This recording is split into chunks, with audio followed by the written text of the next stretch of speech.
असं आहे की महाराष्ट्र राज्याचे लोकप्रिय उपमुख्यमंत्री माननीय अजितदादा पवार साहेबांच्या जाण्याने जो आघात राष्ट्रवादी काँग्रेस पक्षाच्या आमच्या कार्यकर्त्यांना त्या दुःखातनंच अजून आम्ही सावरलेलो नाही. महाराष्ट्राचा कधी न भरून येणारं असं नुकसान हे त्यांच्या जाण्याने झालेलं आहे. त्यांचे अग्निसंस्कार व्हायच्या आधी विलिनीकरणाची चर्चा कुठनं सुरू झाली त्याच्यामुळेच माझ्यासारख्या कार्यकर्त्याला या वेदना होतात. विलिनीकरणाबाबत माननीय प्रांताध्यक्ष खासदार सुनील तटकरे साहेबांनी आमची भूमिका स्पष्ट केलेली आहे. राष्ट्रवादी काँग्रेस पक्षाने 2 जुलै 2023 रोजीच देशाचे लोकप्रिय पंतप्रधान माननीय नरेंद्र मोदी साहेबांच्या नेतृत्वाखाली असलेल्या NDAमध्ये आम्ही सामील झालो. महाराष्ट्रामध्ये महायुतीमध्ये सामील झालो.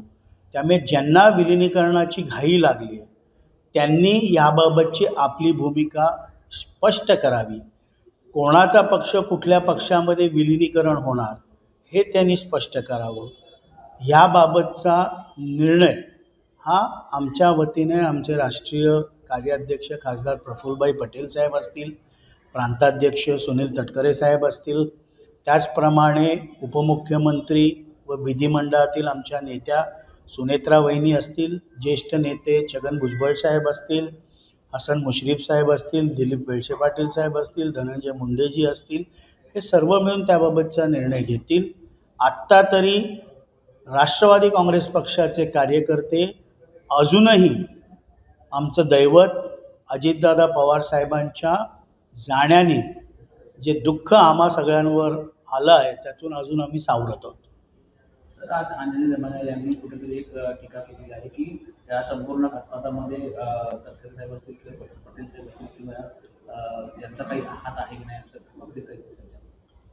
असं आहे की त्यांनी संपूर्ण ती बाईट याची सुरुवात करताना त्यांचं वाक्य मी ऐकून मला तर धक्काच बसला की घरामध्ये एखाद्या कुत्र्याचं दुःखद निधन झालं तर 10 दिवस आपण शोककळा सांभाळतो करतो, मात्र प्रफुल्ल पटेलजी असतील, तटकरे साहेब असतील, भुजबळ साहेब असतील यांनी आपली दिनचर्या चालू केली. म्हणजे अत्यंत नीच आणि नालायक प्रवृत्ती कशी असते ह्याचं उदाहरण त्यांनी दिलेलं आहे. आणि पुढे जाऊन त्या अपघातामध्ये प्रफुल्ल पटेल साहेब असतील, सुनील तटकरे साहेब असतील, पार्थ पवार असतील यांनी काही केलं नाही ना अशा प्रकारचा संशय व्यक्त करणं.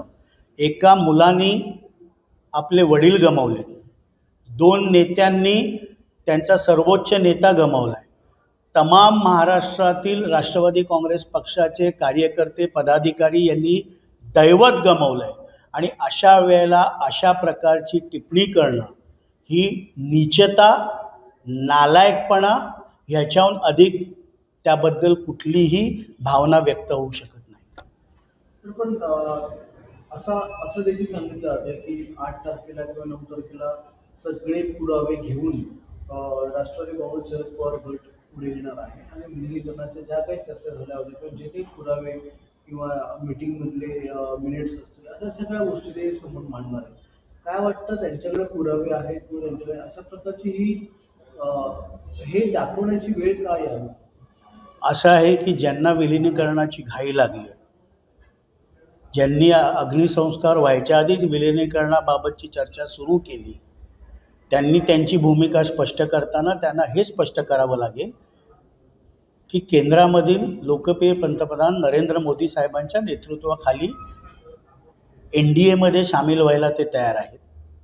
महायुतीच्या सरकारमध्ये राज्याचे मुख्यमंत्री देवेंद्र फडणवीस साहेबांच्या नेतृत्वाखाली राष्ट्रवादी काँग्रेस पक्ष आहे, त्याच्यामध्ये त्यांना विलिनीकरण करायला तयार आहेत. त्यांना त्यांची भूमिका स्पष्ट करायची. आमची भूमिका राष्ट्रवादी काँग्रेस पक्षाची जी 2 जुलैला माननीय अजितदादा पवार साहेबांनी घेतली त्या भूमिकेवर आम्ही आजही ठाम आहोत आणि उद्याही ठाम असणार आहोत. अंजली दमानिया या उच्च न्यायालयात जाणार आहे. त्या म्हणतात की कुठल्याही प्रकारे पार्थ पवार या घटनातून वाचू शकत नाही, काही झालं तरी मी स्वतः उच्च न्यायालयात जाणार आणि माझा लढा जो आहे सुरू झाला. असं आहे की संविधानाने त्यांना अधिकार दिलेला आहे. याच्या आधी अनेक वेळेला त्या कोर्टात गेल्यात आणि कुठलाही आरोप कुठल्याही नेत्याविरुद्ध त्या कोर्टामध्ये तो टिकलेला नाही. त्यामुळे केवळ प्रसिद्धीसाठी सो कॉल्ड समाजसेविका ह्या अशा आरोप अनेकदा त्यांनी केले, पण आजपर्यंत त्यांनी केलेला कुठलाही आरोप हा कोर्टामध्ये त्या प्रूव्ह करू शकलेला नाही. पार्थ पवारांना टीएमसी दिल्याच्या बातमी देखील समोर येतात. असं आहे की आत्ताच काही वेळापूर्वी राज्याचे महसूल मंत्री, ज्येष्ठ मंत्री माननीय चंद्रशेखर बावनकुळे साहेबांनी स्पष्ट केलं की अतिरिक्त मुख्य सचिव महसूल विकास खरगेजींच्या नेतृत्वाखाली जी काही टीम नेमण्यात आली होती कमिटी, तिचा अहवाल यायला अजून 8 ते 10 दिवस लागतील. त्यामुळे माध्यमांनाही माझी विनंती आहे आणि सो कॉल्ड समाज सेवक जे म्हणतात की अजून तो अहवाल आलेला नाही. तो अहवाल आल्यानंतर जनतेसमोर तो नक्की येईल. त्याच्यामध्ये जे सत्य असेल ते महाराष्ट्राच्या जनतेसमोर येईल. काही नेते म्हणजे मोठे नेते राजकीय बोलत आहेत त्याचं दुःख आहे. आणि 9 तारखेनंतर मी माहिती घेऊन बोलेन किंवा राष्ट्रीय दृष्टिकोनातून आमची भूमिका 9 तारखेपर्यंत आम्ही हे करू. पण पवार कुटुंब हे एकत्रच राहिलं पाहिजे असं रोहित पवार म्हणतात. आणि आम्हाला सुद्धा वाटतं की काकींनी अध्यक्ष राहावं, पण 9 दिवस होऊ द्या, सुनेत्र काकी त्या संदर्भात बोलतील. असं आहे की ज्या माऊलींनी स्वतःवरती जो दुःखाचा डोंगर कोसळला होता, त्या दुःखाच्या डोंगरातनं स्वतःला सावरून माननीय अजितदादा पवार साहेबांना अभिप्रेत असलेली जबाबदारी त्यांनी घेतली.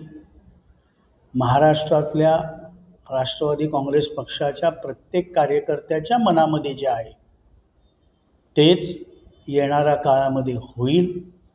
आमच्या पक्षाचे निर्णय आमच्या पक्षाचे नेते घेतील. दुसऱ्यांना काय वाटतं याच्यावर आमच्या पक्षाचे निर्णय होत नाही. आणि पवार कुटुंब म्हणून एकत्रित कालही होतं, आजही उद्याही राहील.